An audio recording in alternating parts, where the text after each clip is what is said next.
Good morning, guys. Again, turn up the volume. It's early in the morning before I head out to work, so I'm going to try and keep my voice low. And I'm just going to ask you a couple favors. Please subscribe, and if you are a subscriber, stay to the end. If I have enough time, I'll be checking the clock. I got an important message for you guys. And I'm going to ask you one other big favor. Please, if you're buying or selling real estate, go to realestateforlife.org and do business with a pro-life company that only hires pro-life Christians. We're winning, guys. We're winning. It feels good. The last 4 years, we were losing political battles right and left. Past 4 weeks, we've been winning political battles right and left. But this is just the beginning. We have to change minds and hearts. And the way we do this is by supporting Christian companies, pro-life companies that help ministries that are pro-life. So realestateforlife.org, buying or selling real estate in any state and in many countries. Check it out. So Pete Hegseth,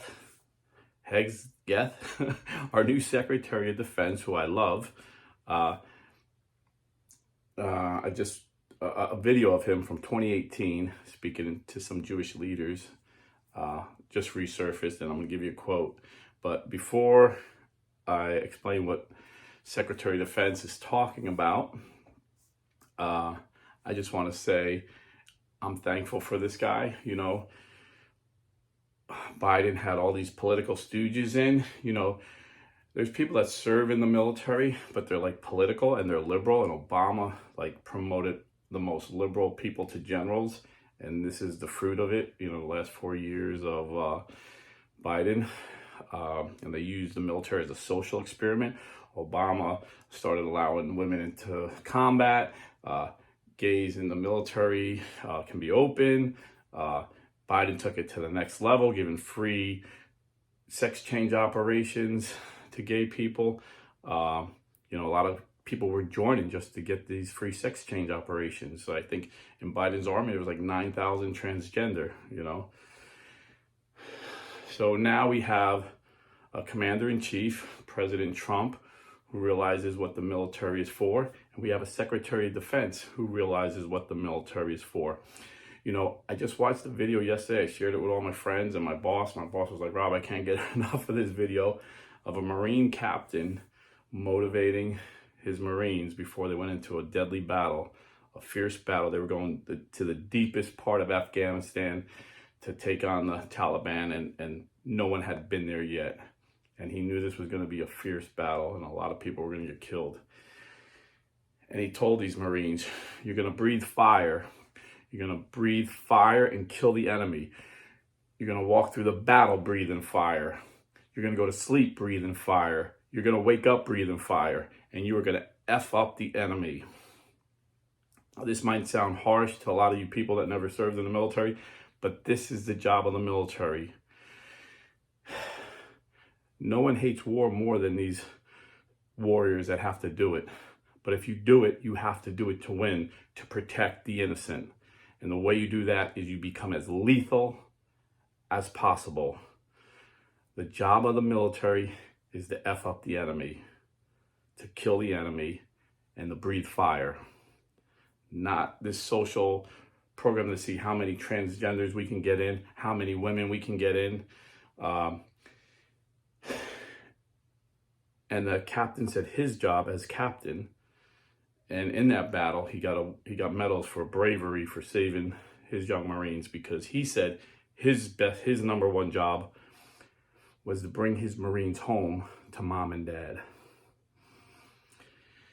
So if you want a military doing its job, effing up the enemy, killing the enemy, and bringing our boys home safely, you can't have this mindset the Biden administration had. You have to have this mindset that Secretary of Defense Hegseth said. You know, he doesn't believe in women in combat. When I was in the military, women weren't allowed in combat. And I think we need to go back to that. Because, you know, since the beginning of letting women into the military, they have never met the same standards. Like, people are like, oh, equal equality. Well, let's be equal. when I was in the Navy, and to today, I have friends that are in the military. My son-in-law's in the Army. Women do not have to meet the same physical standards as men. That's a fact. Even now, they're letting them in the Special Forces and Rangers. They still don't have to meet these high standards. So it's bull crap. It's all political. We don't have, when your life is on the line, when your kid's life is on the line, when your kid's friend's life is on the line, we don't have time for these political games. So I'm thankful that Pete Hegseth, he's not some big general that's going to, be in bed with the military-industrial complex. He was a junior officer that was volunteered to go to Afghanistan and was in combat. Volunteered to go to Iraq and was in combat. He's an infantry officer who knows what our men in the field need. So I'm very thankful for him.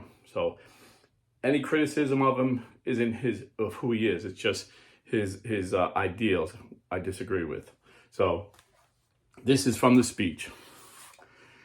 There's no reason why the miracle of the reestablishment of the temple on the Temple Mount is not possible. He says this to a group of Jewish leaders at the Arat Shiva conference in Jerusalem in 2018, so like 7 years ago. He says, I don't know how it would happen. You don't know how it would happen, but I know that it could happen, he continued. A step in that process, a step in every process, is a recognition that facts and activities on the ground truly matter. So he's like an evangelical Christian. So why would he say this, and why would he think it's important? Well, a lot of evangelical Christians are premillennialists.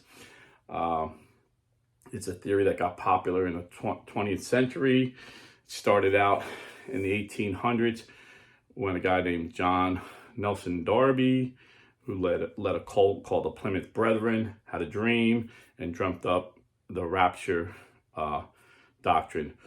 Who the prince of preachers, Baptist preacher Charles Spurgeon, who's considered one of the greatest Baptist preachers ever lived, Charles Spurgeon, said that's heretical, that's a heresy, and John Nelson Darby's church is a cult.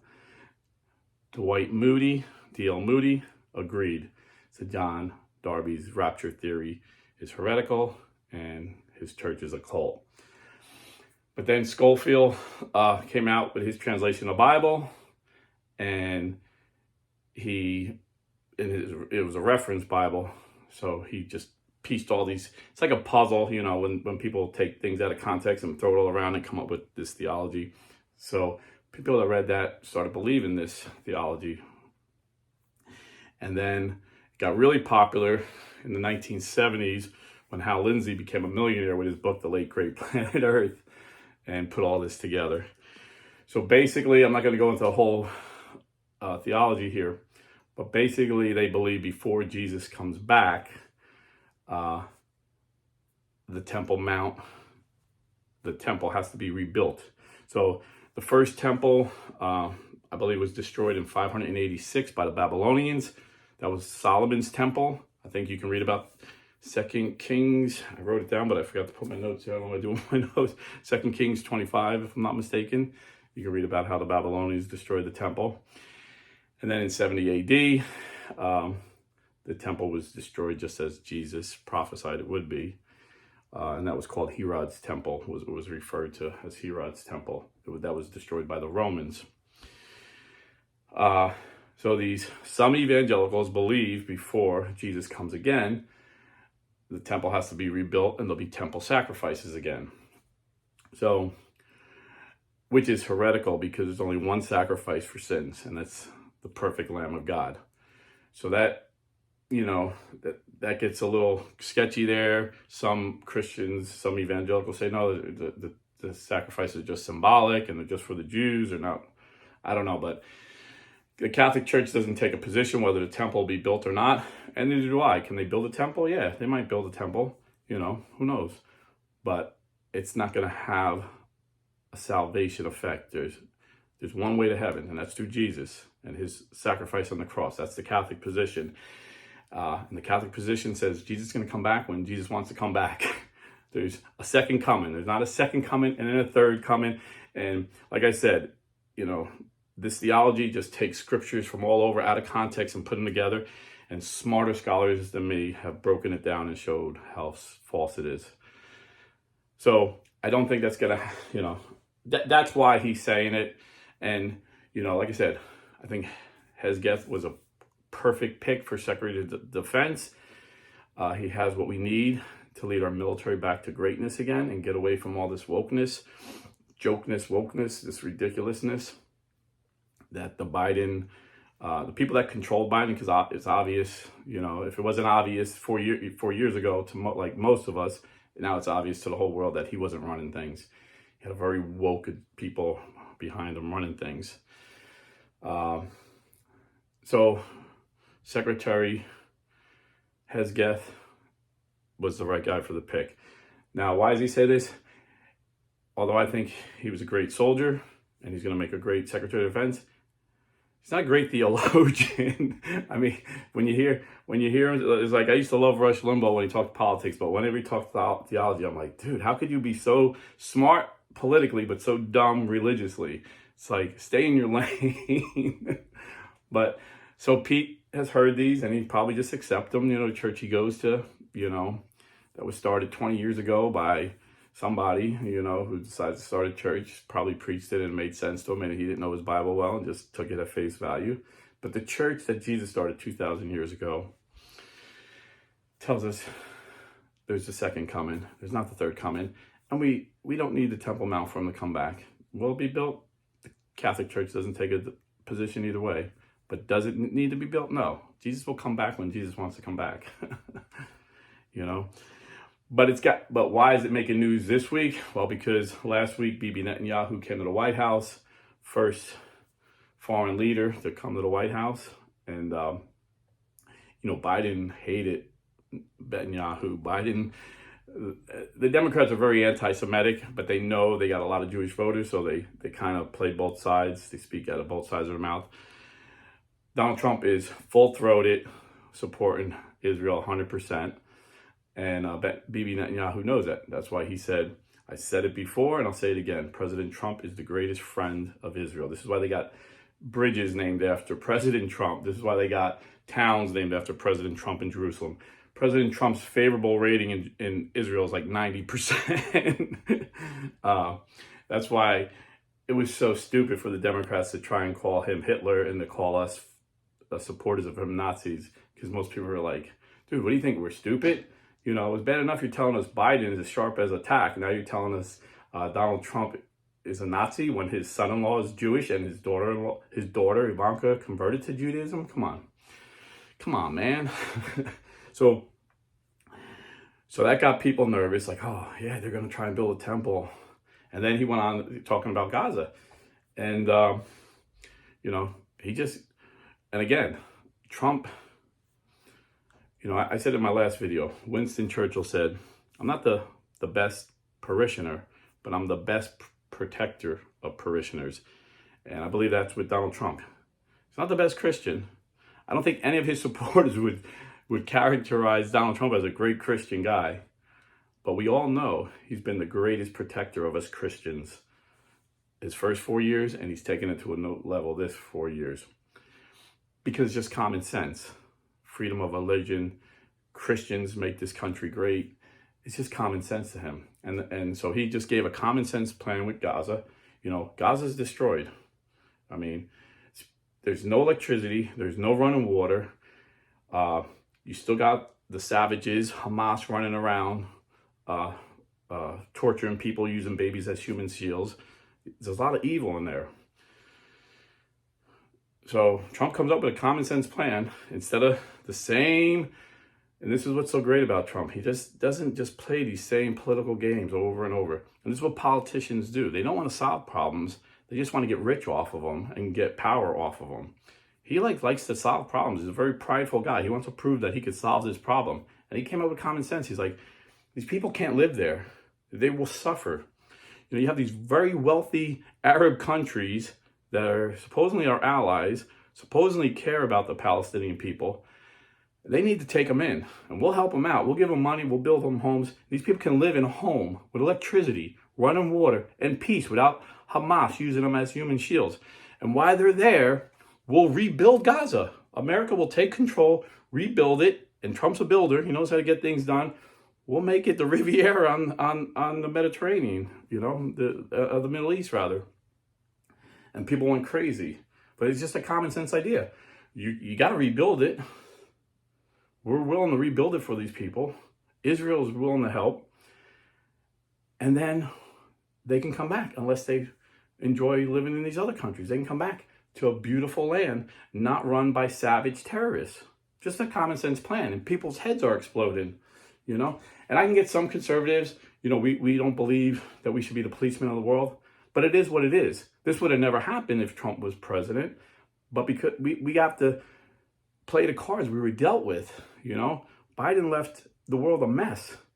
We have to fix it. We're not going to fix it by going back to the same Biden plan. Well, let's, bring the Palestinians back and tell the Israelis to stop shooting. I don't care if Hamas went and burned babies alive in Israel. They have to be nice to them,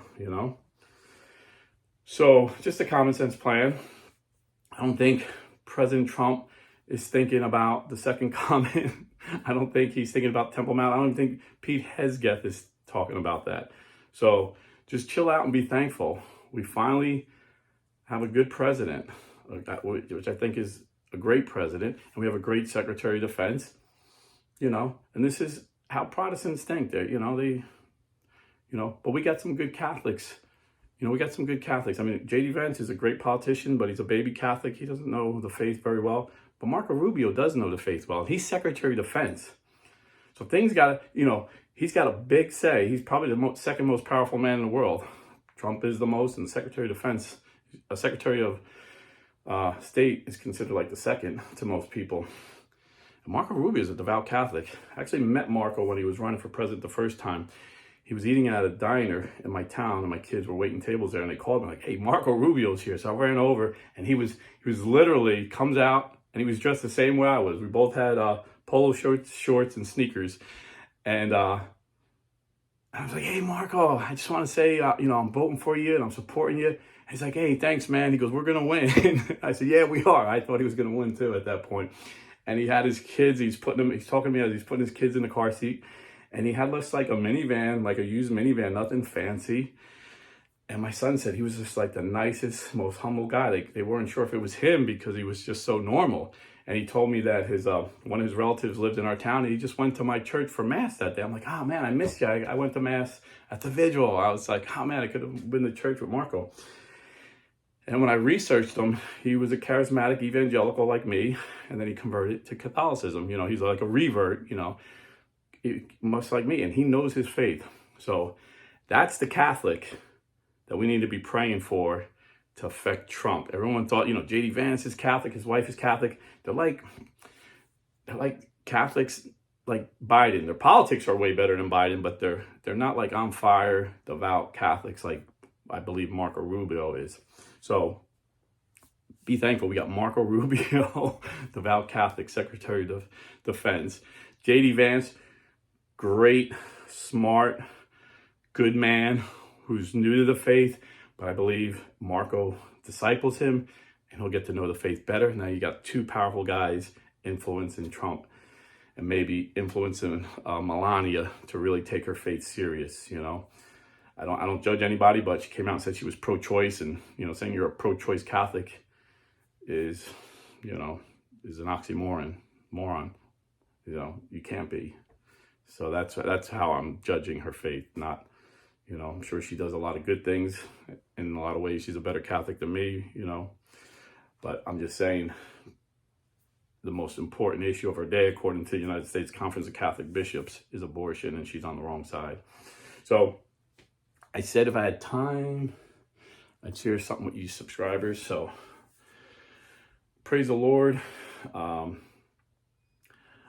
last video, I said I was losing a lot of subscribers, and people were telling me they were unsubscribed, and somehow I lost 20 in 2 days, but then I gained 30 yesterday. So by the grace of God, we went over 19,000, which I'm not like one of those guys that post, "Oh, I am this many," because it's not me doing anything. It's you guys subscribing and supporting me. So I'm not going to brag on that. but it's a blessing because then I can get better guests, and with the little bit of subscribers I had a couple years ago, half of this, I got Dr. Scott Hahn, I've gotten Dr. Robert P. George, Dr. Alan Keyes, Father Ian Newsy, Dr. Richard Gallagher came on a couple times, and I believe we became good friends. We really talked a lot on the phone, and I learned a lot from this brilliant man. And now with this man, I think, I got some other guys that I'm talking to, and as soon as I get the availability, we're going to do it. So I want to thank you for that. And then, people always wonder, I always wondered, like, how much people make on YouTube? So I'll tell you, the last month my check was from YouTube was $116, and that's like average, 116, 120 a month. But I make even more from you guys who just give. Blue Collar Catholic /Patreon.com. People give, and I'm so humbled because I don't give anything back. It's just, and I tell you, like, I don't have a set of Ginsu knives to send you if you support me. I don't have a book I can autograph to send you. And I'm just so humbled. And I was thanking God for you guys yesterday because what this does is enable me to make more videos. I mean, up until last year, I worked 70 hours a week. And that's, I'll be married 40 years this year. And these 40 years of marriage, we started out a young couple with a baby right away. And I was always taught in the church, Protestant churches. I went to good, solid, conservative Protestant churches that the man is the head of the household. And so, being a low-ranking enlisted man and then being a blue-collar guy, for one income, I had to work 70 hours a week. That was my average. I was thinking about the other day, the average work week for me my whole life was 70 hours. Sometimes that was 2 jobs. Sometimes, like just last year when I was a milkman, I was 1 job. Thank God for the milkman. They work hard. It's probably the hardest job I ever had, other than garbage man. But anyway, the point is, I don't have to work 70 hours because I have people supporting me. And I was like, Lord, I feel so humbled and like I'm not giving them nothing. They're just sending me money every month. And I felt like the Lord convicted me that I need to give something back. And I've been resistant. I had 3 different people for years encouraging me and kind of like badgering me to write books, 3 different books. And they'll help me. They'll edit it. They'll do, they'll do all the like technical stuff. I just got to write down. One guy wants me to put my testimony. I'm like, my testimony is just, who wants to read that? But if it affects people, if it brings people back to the Catholic Church, if it brings people to Jesus, then I'll do it, And then one guy wants me to do a children's book. And this guy actually, he's a real estate for life realtor, one of the smartest guys I know. And he's going to help me. And so I know that would go well. And then I have a fiction book, but I'm really excited about it. I actually have one of my subscribers who's a screenwriter, and he's taking a look at it, maybe making a movie, but that takes decades to get a screenplay into a movie. But I'm thinking of maybe doing a short book on that. It would be like a fun, fictional, kind of funny, but it makes a really strong point. I'm really excited about it. I think the Lord gave me this idea. But, but pray for me. So my point is, all you subscribers will be the first ones to get these books. And not that my autograph is important, but I'll write everybody a note. Because I seem to know everybody through the comments and through emails that support me. It's not like a lot of people, so I have all you guys in my head, and I pray for you daily. So that's the plan. Lord willing, and I can do that if you guys keep supporting me. They're going to cover all the costs. These people are so generous. All I got to do is write my ideas, and they'll cover the cost of publishing these books, and whatever else is involved. All I got to do is have the time to write it down. And, and if I'm working 1 job, 50 hours a week, that's nothing. I could do this in my sleep. I just need the discipline to do it. And if you're interested in that, you're going to get the books anyway, because I got to give you something. And anything else that I'm able to do for you guys, let me know, email me, and I'll gladly do it. And then I guess that'll be my thing, because I can do all 3 of these books simultaneously. So like have them out. I don't know how long it'll take, but probably have them all out. So if you donate, and what Patreon is, it's Patreon. I say backslash, but I hear other people say front slash. It's like that slash. So blue collar Catholic / Patreon. You go there, you can make a one-time donation, or you can make like a monthly donation. Most people donate monthly, a certain amount that they feel led to. But anything you give, like I said, it'll help me to do this more often. And, and who knows where it goes. Maybe I get like a real studio that I don't have to talk quiet, when it's 4:30 in the morning. But anyway, I just want to thank all you guys for your support and your prayers. And, I'm far less deserving than most, but by the grace of God, I'm blessed more than anybody I know with the love of my family and the love of you guys that you show to me with your encouraging comments and emails and support you give me. So I just want to say thank you, and stay Catholic.